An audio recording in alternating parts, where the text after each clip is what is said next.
أعوذ بالله من الشيطان الرجيم. بسم الله الرحمن الرحيم.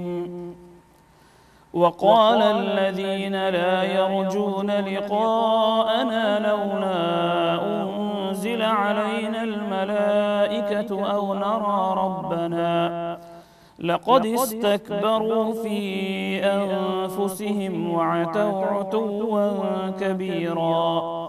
يوم يرون الملائكة لا بشرى يومئذ للمجرمين ويقولون حجرا محجورا. وقدمنا إلى ما عملوا من عمل فجعلناه هباء منثورا. أصحاب الجنة يومئذ خير مستقرا وأحسن مقيلا.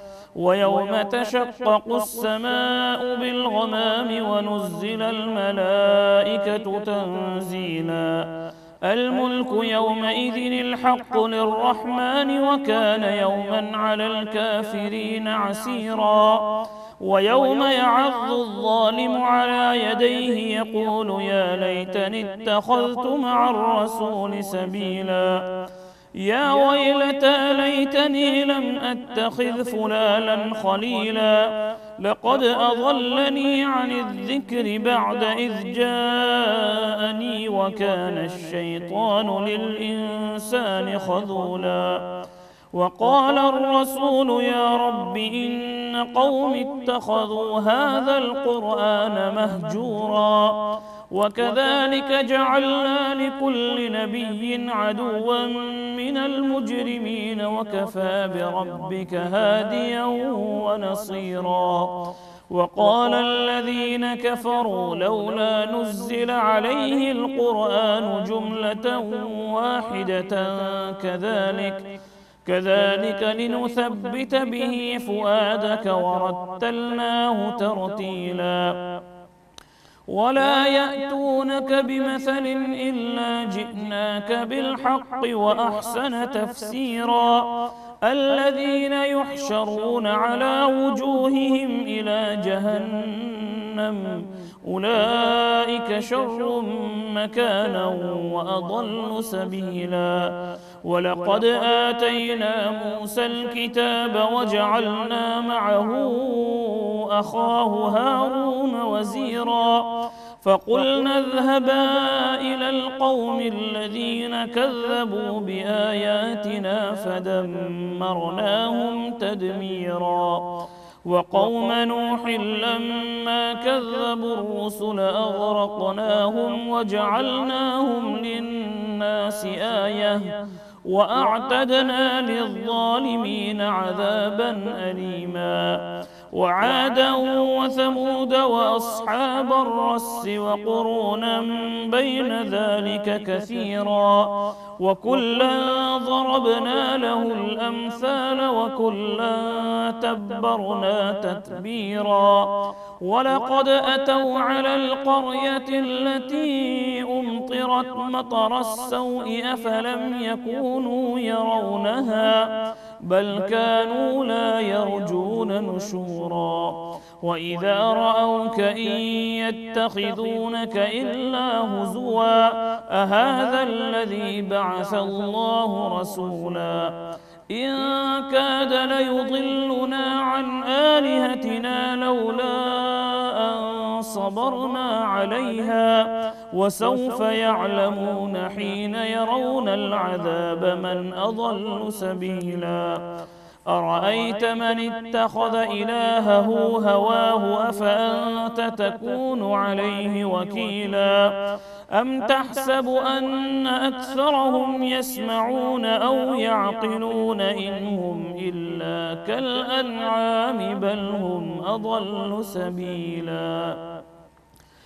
ألم تر إلى ربك كيف مد الظل ولو شاء الليل جعله ساكنا ثم جعلنا الشمس عليه دليلا ثم قبضناه إلينا قبضا يسيرا وهو الذي جعل لكم الليل لباسا والنوم سباتا وجعل النهار نشورا وهو الذي أرسل الرياح بشرا بين يدي رحمته وأنزلنا من السماء ماء طهورا لنحيي به بلدة ميتا ونسقيه مما خلقنا أنعاما وأناسيا كثيرا ولقد صرفناه بينهم ليذكروا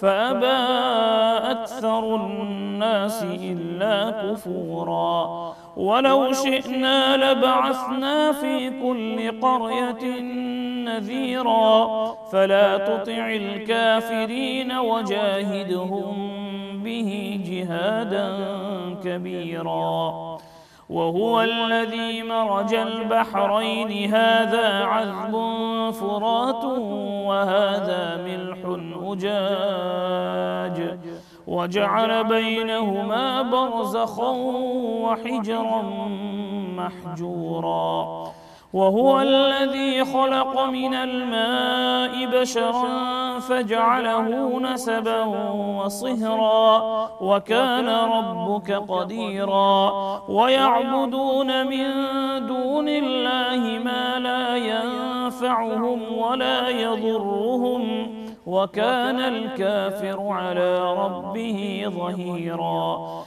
وما أرسلناك إلا مبشرا ونذيرا قل ما أسألكم عليه من أجر إلا من شاء أن يتخذ إلى ربه سبيلا وتوكل على الحي الذي لا يموت وسبح بحمده وكفى به بذنوب عباده خبيرا الذي خلق السماوات والأرض وما بينهما في 6 أيام ثم استوى على العرش الرحمن فاسأل به خبيرا وإذا قيل لهم اسجدوا للرحمن قالوا وما الرحمن أنسجد لما تأمرنا وزادهم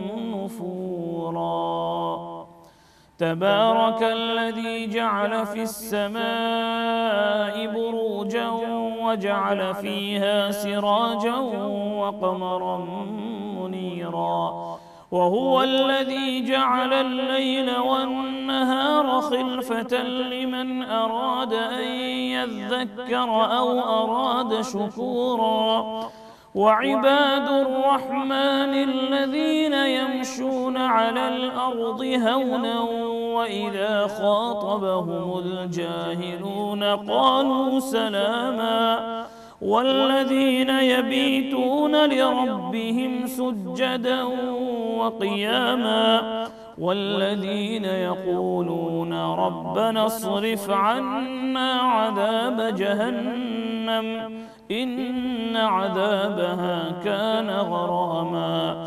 إنها ساءت مستقرا ومقاما والذين إذا أنفقوا لم يسرفوا ولم يقتروا وكان بين ذلك قواما والذين لا يدعون مع الله إلها آخر ولا يقتلون النفس التي حرم الله إلا بالحق ولا يزنون ومن يفعل ذلك يلقى أثاما يضاعف له العذاب يوم القيامة ويخلد فيه مهانا إلا من تاب وآمن وعمل عملا صالحا فأولئك يبدل الله سيئاتهم حسنات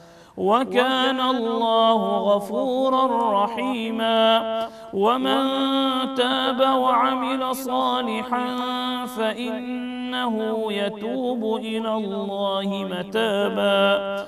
والذين لا يشهدون الزور وإذا مروا باللغو مروا كراما.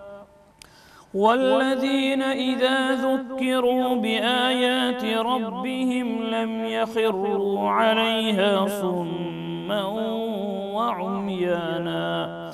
والذين يقولون ربنا هب لنا من أزواجنا وذرياتنا قرة أعين وجعلنا للمتقين إماما. أولئك يجزون الغرفة بما صبروا ويلقون فيها تحية وسلاما خالدين فيها حسنت مستقرا ومقاما. قل ما يعبأ بكم ربي لولا دعاؤكم فقد كذبتم فسوف يكون لزاما. بسم الله الرحمن الرحيم. طاسيم. تلك آيات الكتاب المبين. لعلك باخع نفسك ألا يكونوا مؤمنين إن نشأ ننزل عليهم من السماء آية فظلت أعناقهم لها خاضعين. وما يأتيهم من ذكر من الرحمن محدث إلا كانوا عنه معرضين.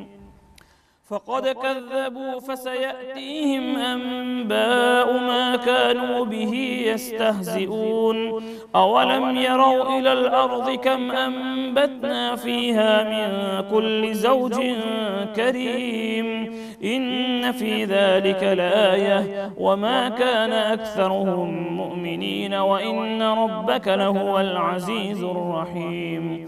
وإذ نادى ربك موسى أن ائت القوم الظالمين قوم فرعون ألا يتقون. قال رب إني أخاف أن يكذبون ويضيق صدري ولا ينطلق لساني فأرسل إلى هارون ولهم علي ذنب فأخاف أن يقتلون. قال كلا فاذهبا بآياتنا إنا معكم مستمعون. فأتيا فرعون فقولا إنا رسول رب العالمين أن أرسل معنا بني إسرائيل. قال ألم نربك فينا وليدا ولبثت فينا من عمرك سنين وفعلت فعلتك التي فعلت وأنت من الكافرين. قال فعلتها إذا وأنا من الضالين ففررت منكم لما خفتكم فوهب لي ربي حكما وجعلني من المرسلين. وتلك نعمة تمنها علي أن عبدت بني إسرائيل. قال فرعون وما رب العالمين. قال رب السماوات والأرض وما بينهما إن كنتم موقنين. قال لمن حوله ألا تستمعون. قال ربكم ورب آبائكم الأولين. قال إن رسولكم الذي أرسل إليكم لمجنون. قال رب المشرق والمغرب وما بينهما إن كنتم تعقلون. قال لئن اتخذت إلها غيري لأجعلنك من المسجونين. قال أولو جئتك بشيء مبين قال فأت به إن كنت من الصادقين فألقى عصاه فإذا هي ثعبان مبين ونزع يده فإذا هي بيضاء للناظرين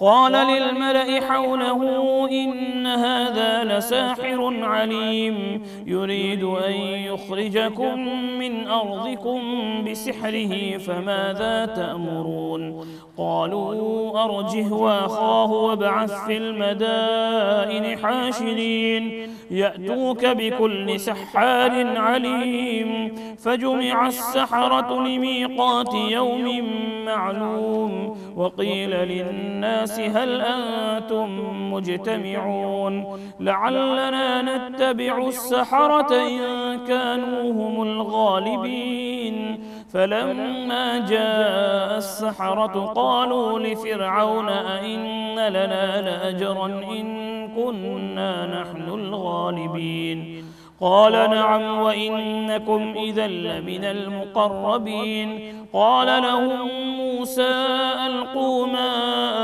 أنتم ملقون فألقوا حبالهم وعصيهم وقالوا بعزة فرعون إنا لنحن الغالبون فألقى موسى عصاه فإذا هي تلقف ما يأفكون فألقي السحرة ساجدين قالوا آمنا برب العالمين رب موسى وهارون قال آمنتم له قبل أن آذن لكم إنه لكبيركم الذي علمكم السحر فلسوف تعلمون لأقطعن أيديكم وأرجلكم من خلاف ولأصلبنكم أجمعين قالوا لا ضير إنا إلى ربنا منقلبون إنا نطمع أن يغفر لنا ربنا خطايانا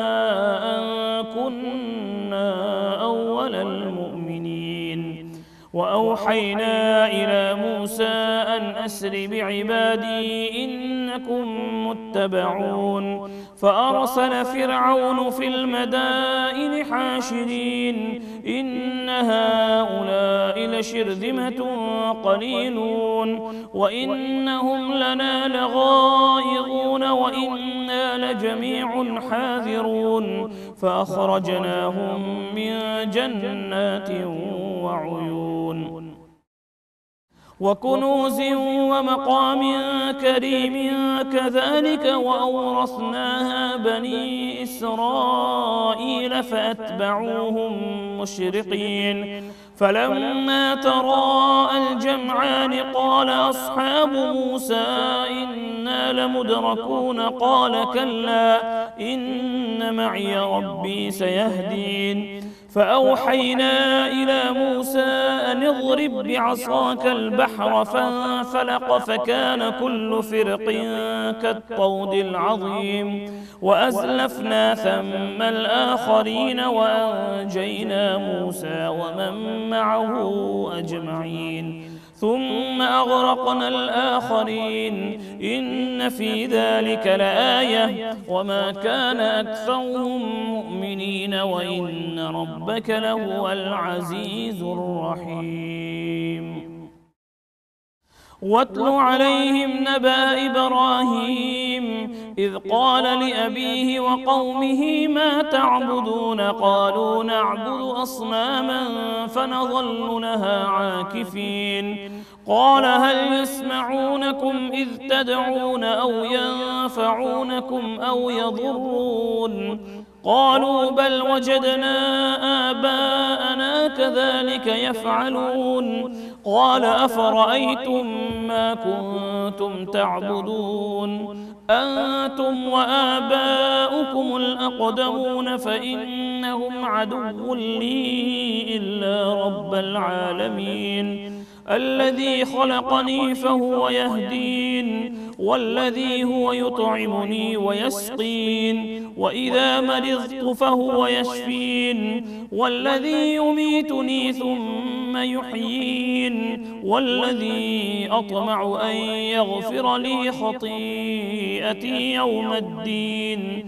رب هب لي حكما وألحقني بالصالحين واجعل لي لسان صدق في الآخرين واجعلني من ورثة جنة النعيم واغفر لأبي إنه كان من الضالين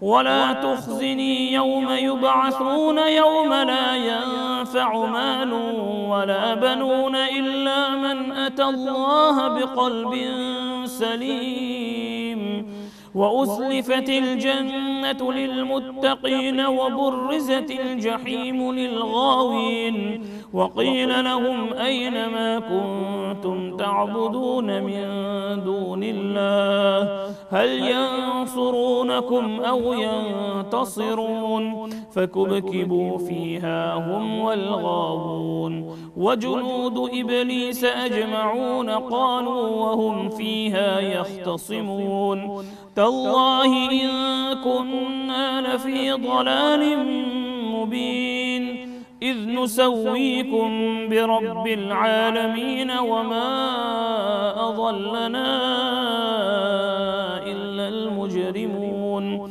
فما لنا من شافعين ولا صديق حميم فلو أن لنا كرة فنكون من المؤمنين إن في ذلك لآية وما كان أكثرهم مؤمنين وإن ربك لهو العزيز الرحيم كذبت قوم نوح المرسلين إذ قال لهم أخوهم نوح ألا تتقون إني لكم رسول أمين فاتقوا الله وأطيعون وما أسألكم عليه من أجر إن أجري إلا على رب العالمين فاتقوا الله وأطيعون قالوا أنؤمن لك واتبعك الأرذلون قال وما علمي بما كانوا يعملون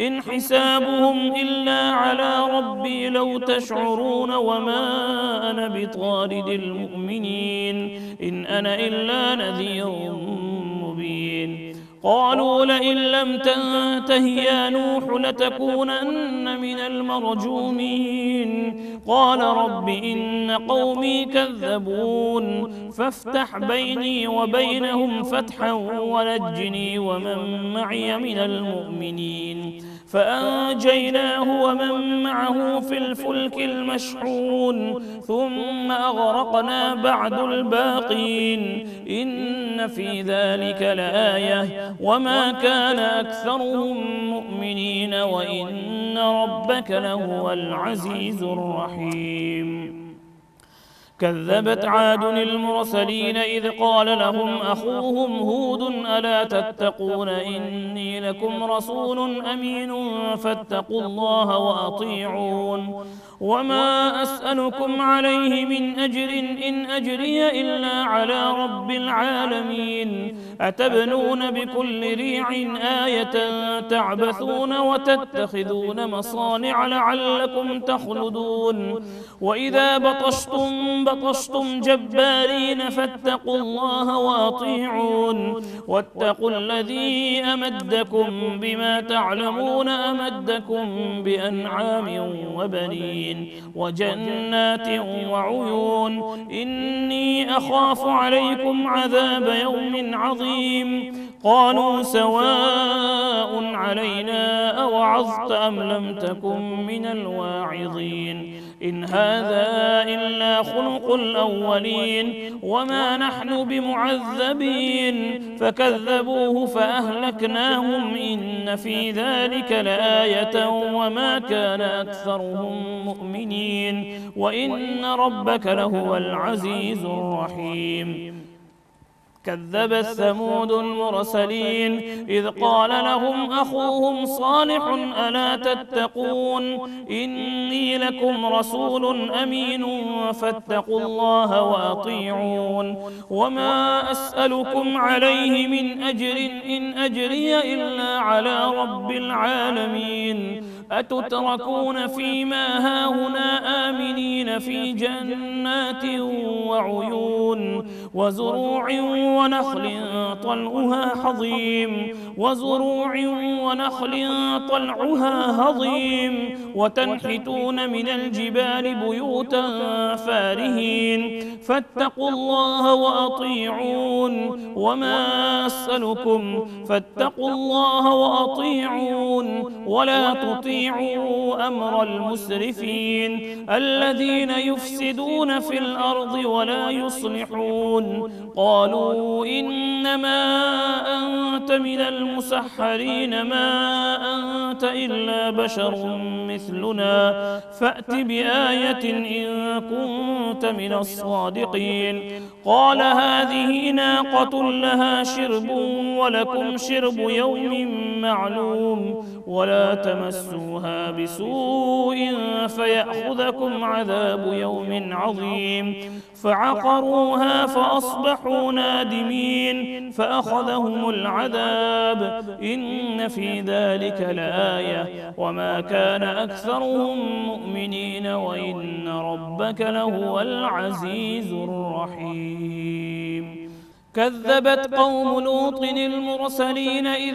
قال لهم أخوهم لوط ألا تتقون إني لكم رسول أمين فاتقوا الله وأطيعون وما أسألكم عليه من أجر إن أجري إلا على رب العالمين أتأتون الذكران من العالمين وتذرون ما خلق لكم ربكم من أزواجكم بل أنتم قوم عادون قالوا لئن لم تنته يا لوط لتكونن من المخرجين قال إني لعملكم من القالين رب نجني وأهلي مما يعملون فنجيناه وأهله أجمعين إلا عجوزا في الغابرين ثم دمرنا الآخرين وأمطرنا عليهم مطرا فساء مطر المنذرين إن في ذلك لآية وما كان أكثرهم مؤمنين وإن ربك لهو العزيز الرحيم كذب أصحاب الأيكة المرسلين إذ قال لهم شعيب ألا تتقون إني لكم رسول أمين فاتقوا الله وأطيعون وما أسألكم عليه من أجر إن أجري إلا على رب العالمين أوفوا الكيل ولا تكونوا من المخسرين وزنوا بالقسطاس المستقيم ولا تبخسوا الناس أشياءهم ولا تعثوا في الأرض مفسدين واتقوا الذي خلقكم والجبلة الأولين قالوا إنما أنت من المسحرين وما أنت إلا بشر مثلنا وإن نظنك لمن الكاذبين فأسقط علينا كسفا من السماء إن كنت من الصادقين قال ربي أعلم بما تعملون فكذبوه فأخذهم عذاب يوم الظلة إنه كان عذاب يوم عظيم إن في ذلك لآية وما كان أكثرهم مؤمنين وإن ربك لهو العزيز الرحيم وإنه لتنزيل رب العالمين نزل به الروح الأمين على قلبك لتكون من المنذرين بلسان عربي مبين وإنه لفي زبر الأولين أولم يكن لهم آية أن يعلمه علماء بني بني إسرائيل. ولو نزلناه على بعض الأعجمين فقرأه عليهم ما كانوا به مؤمنين. كذلك سلكناه في قلوب المجرمين لا يؤمنون به حتى يروا العذاب الأليم فيأتيهم بغتة وهم لا يشعرون فيقولوا هل نحن منظرون أفبعذابنا يستعجلون. أفرأيت إن متعناهم سنين ثم جاءهم ما كانوا يوعدون ما أغنى عنهم ما كانوا يمتعون. وما أهلكنا من قرية إلا لها منذرون ذكرا وما كنا ظالمين. وما تنزلت به الشياطين وما ينبغي لهم وما يستطيعون إنهم عن السمع لمعزولون. فلا تدع مع الله إلها آخر فتكون من المعذبين.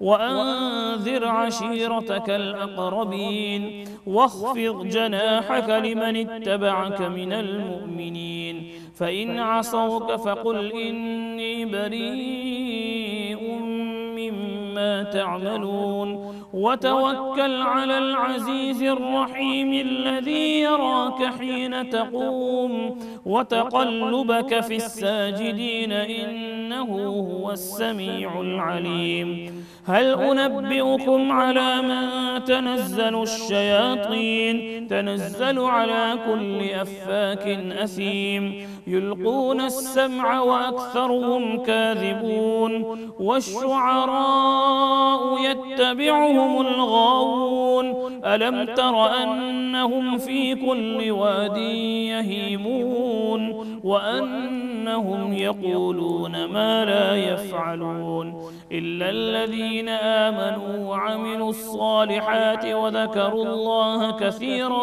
وانتصروا من بعد ما ظلموا وسيعلم الذين ظلموا أي منقلب ينقلبون. بسم الله الرحمن الرحيم. طاسين تلك آيات القرآن وكتاب مبين هدى وبشرى للمؤمنين الذين يقيمون الصلاة ويؤتون الزكاة وهم بالآخرة هم يوقنون. إن الذين لا يؤمنون بالآخرة زينا لهم أعمالهم فهم يعمهون. أولئك الذين لهم سوء العذاب وهم في الآخرة هم الأخسرون. وإنك لتلقى القرآن من لدن حكيم عليم. إذ قال موسى لأهله إني آنست نارا سآتيكم منها بخبر أو آتيكم بشهاب قبس لعلكم تصطلون. فلما جاءها نودي أن بورك من في النار ومن حولها وسبحان الله رب العالمين. يا موسى إنه أنا الله العزيز الحكيم. وألق عصاك فلما رآها تهتز كأنها جان ولا مدبرا ولم يعقب. يا موسى لا تخف إني لا يخاف لدي المرسلون إلا من ظلم ثم بدل حسنا بعد سوء فإني غفور رحيم. وأدخل يدك في جيبك تخرج بيضاء من غير سوء في 9 آيات إلى فرعون وقومه إنهم كانوا قوما فاسقين. فلما جاءتهم آياتنا مبصرة قالوا هذا سحر مبين وجحدوا بها واستيقنتها أنفسهم ظلما وعلوا فانظر كيف كان عاقبة المفسدين. ولقد آتينا داود وسليمان علما وقال الحمد لله الذي فضلنا على كثير من عباده المؤمنين.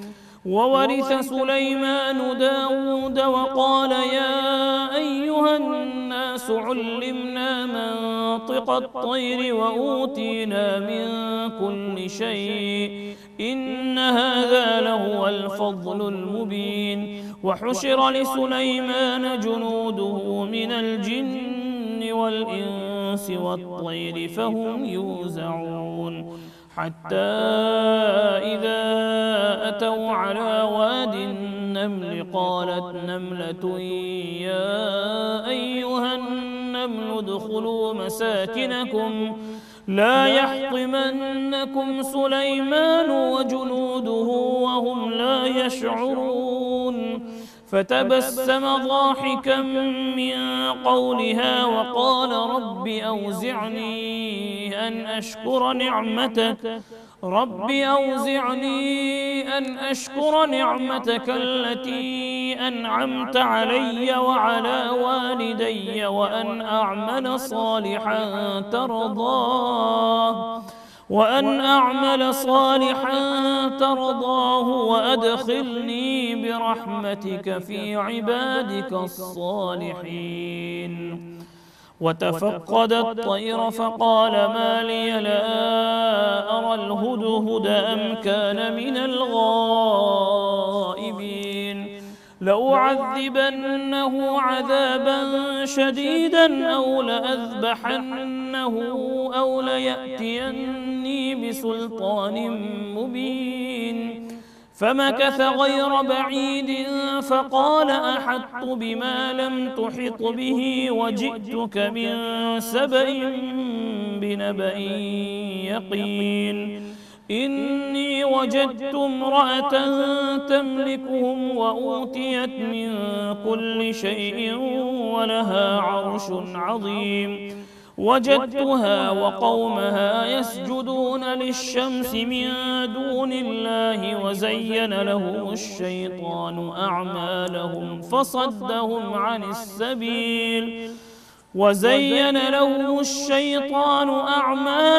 فصدهم عن السبيل فهم لا يهتدون.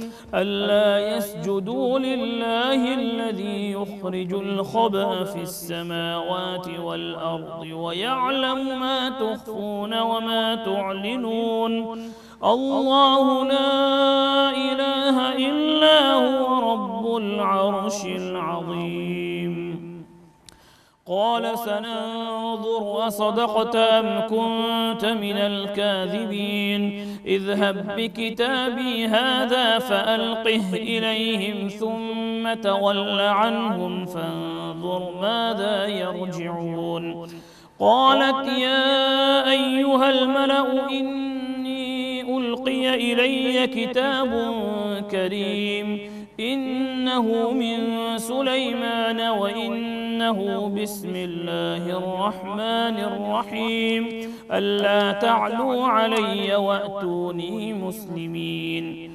قالت يا أيها الملأ أفتوني في أمري ما كنت قاطعة أمرا حتى تشهدون. قالوا نحن أولو قوة وأولو بأس شديد والأمر إليك فانظري ماذا تأمرين.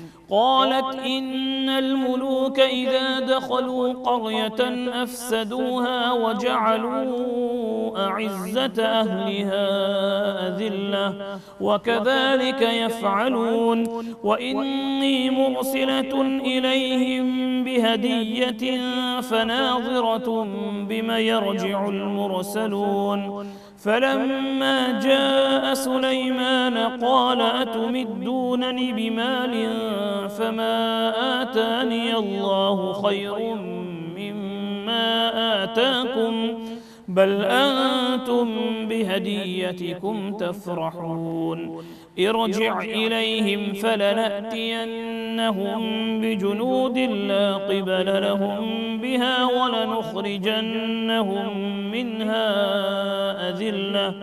ولنخرجنهم منها أذلة وهم صاغرون قال يا أيها الملأ أيكم يأتيني بعرشها قبل أن يأتوني مسلمين قال عفريت من الجن أنا آتيك به قبل أن تقوم من مقامك وإني عليه لقوي أمين قال الذي عنده علم من الكتاب أنا آتيك به قبل أن يرتد إليك طرفك فلما رآه مستقرا عنده قال هذا من فضل ربي ليبلوني أأشكر أم أكفر ومن شكر فإنما يشكر لنفسه ومن كفر فإن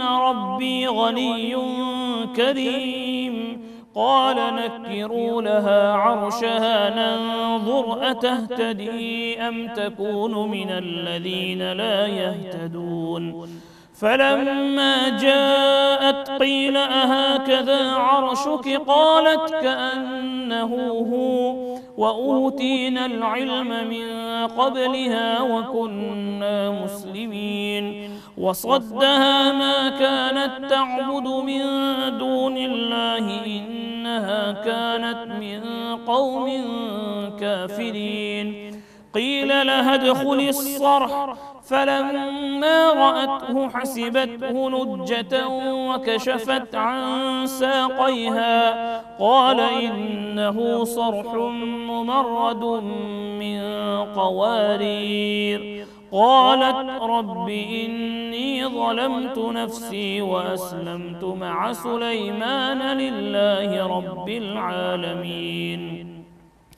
ولقد أرسلنا إلى ثمود أخاهم صالحا أن اعبدوا الله فإذا هم فريقان يختصمون قال يا قوم لم تستعجلون بالسيئة قبل الحسنة لولا تستغفرون الله لعلكم ترحمون قالوا اطيرنا بك وبمن معك قال طائركم عند الله بل أنتم قوم تفتنون وكان في المدينة 9 رهط يفسدون في الأرض ولا يصلحون قالوا تقاسموا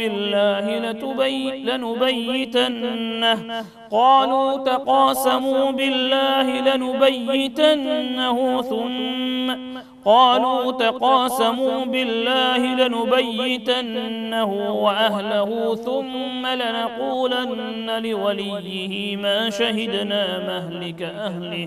ما شهدنا مهلك أهله وإنا لصادقون ومكروا مكرا ومكرنا مكرا وهم لا يشعرون فانظر كيف كان عاقبة مكرهم أنا دمرناهم وقومهم أجمعين فتلك بيوتهم خاوية بما ظلموا إن في ذلك لآية لقوم يعلمون وأنجينا الذين آمنوا وكانوا يتقون ولوطا إذ قال لقومه أتأتون الفاحشة وأنتم تبصرون أئنكم لتأتون الرجال شهوة من دون النساء بل أنتم قوم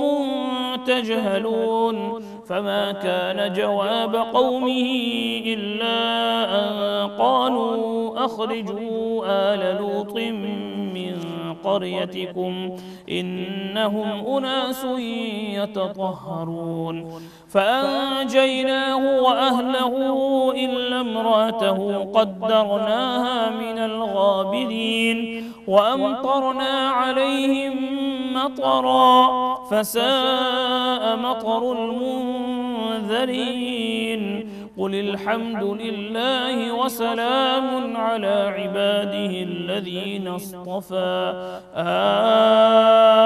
الله خير أما يشركون صدق الله العظيم.